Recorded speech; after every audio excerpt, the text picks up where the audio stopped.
time to wire up our lights. So before we get started, I want to show you all the tools that I put together. I have my box of goodies with some silicone, some electrical tape, all my wiring nuts. I have our transformer lined out, some extra lead wire. We have all of the lights ran into one location, and we're going to create a hub, a central location where I have all the wiring done. And then of course I have my wire strippers and a screwdriver for the transformer. When I do this, I'm going to show you a couple of tricks that we do in the field, step by step. Let's do it. All right, this is a quick connect that comes with these lights, and I'm actually going to cut them off because I prefer a different method in the field, but they have a couple of metal pieces here, and you can run your lead wire through here and then clamp them back down. But it's not a watertight seal, and I like to try and keep my wire dry so it doesn't corrode. So we're going to cut off these quick connects, and I'll show you how we wire it in the field.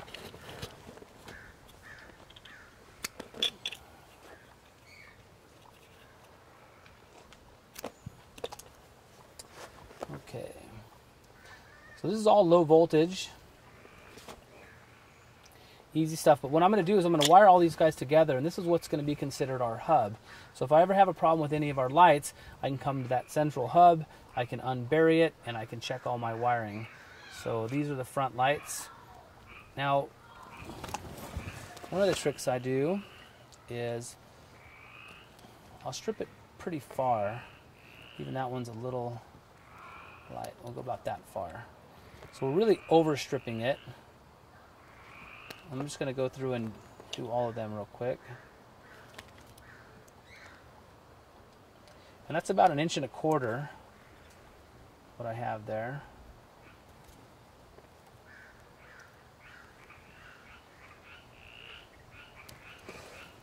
Okay, so have all of our wires stripped, but we want to jump into our lead wire. So I'm going to grab my lead wire here, and this will run to the transformer. Peel that apart like so.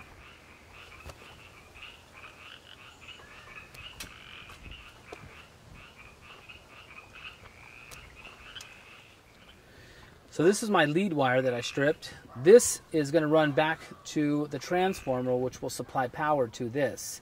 It's all low voltage, so it's nothing to be scared about. So I'm going to want to take one of the lead wires, and I'm going to connect it to all of my whites.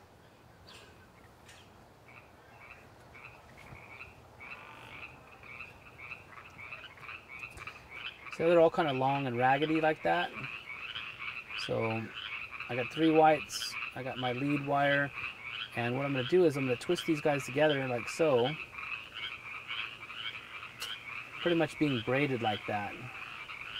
And then they're all kind of running wild like this.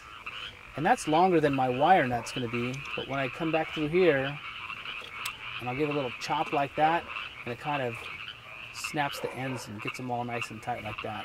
So I like to do that out in the field.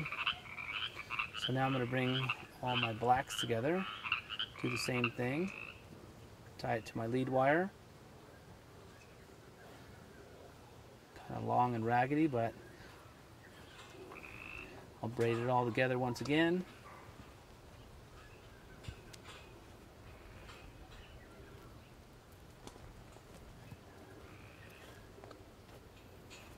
Now get that nice little cut. Bam.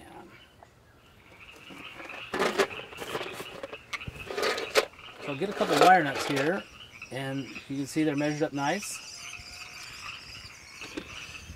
Now here's what we'll do is I'm going to put a little silicone inside this. There's metal inside there. And put a dab of silicone like that in there. Now I come in here and twist this on.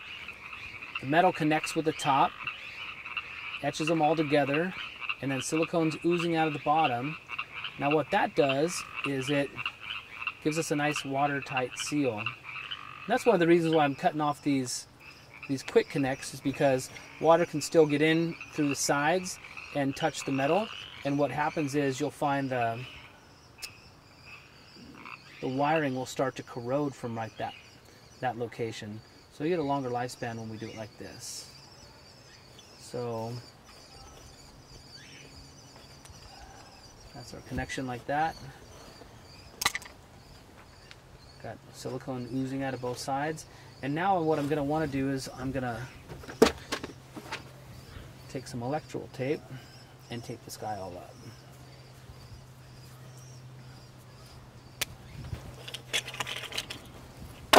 Gather up all my trash.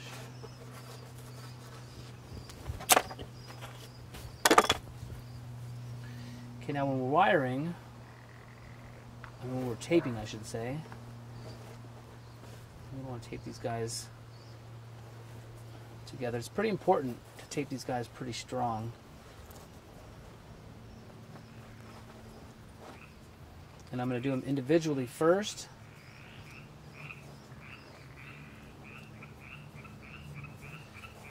Like so.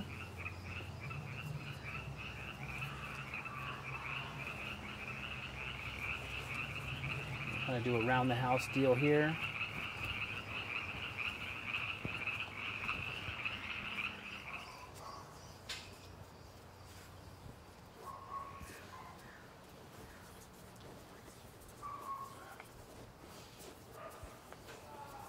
So there you have it. It's all buttoned up just like a mummy.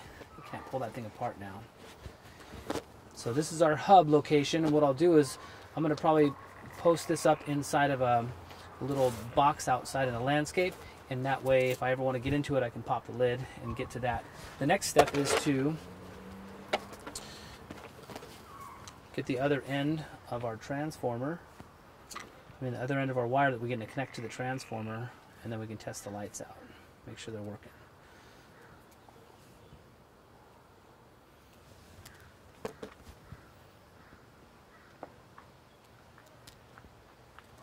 These guys don't need to be real long.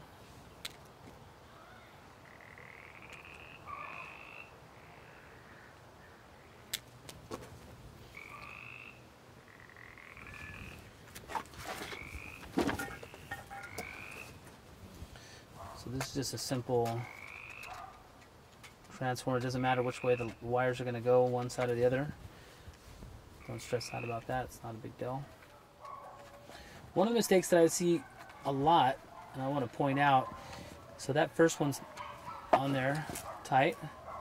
Sometimes I'll see the wire that's stripped down to here, and then these two guys are mounted, and the wire is exposed down below to where the wires can touch.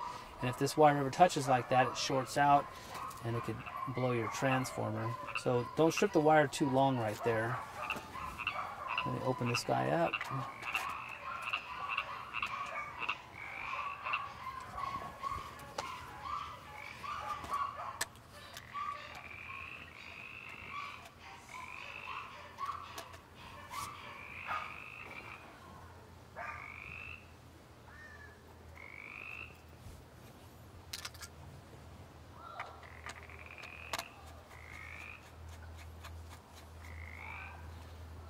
Let's plug this in and test the lights out.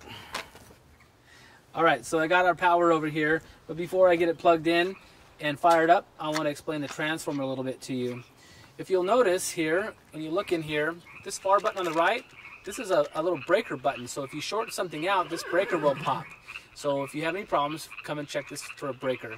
And this little window right here, that is your photo cell, so it senses the light and makes it turn on or off. On this side, this button right here has an on and off button, has auto, and then you'll notice a 4H, 6H, and an 8H. Now, what happens is the little glass window, when the sun goes down, it'll actuate, it'll turn on.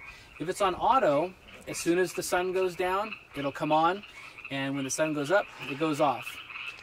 If I put it on 4H, 6H, or 8H, what happens is the sun goes down, it turns on, and it stays on for 4 hours, 6 hours, or 8 hours. So you can adjust that however you want. So what I'm going to do is I'm going to plug this in, and then we'll fire it up.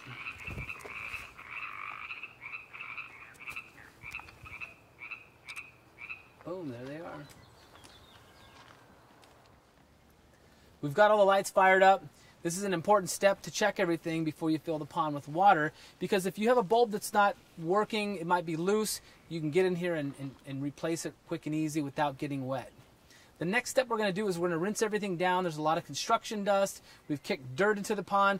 What I want to do is rinse it all down really well and then fill the pond up, and then we'll move on to edge treatment. But if you have any questions regarding the lighting, the transformer, how it works, put all your questions in the comment section. I'll get to every single one of them. I'm Eric Triplett, the Pond Digger. Thanks for watching.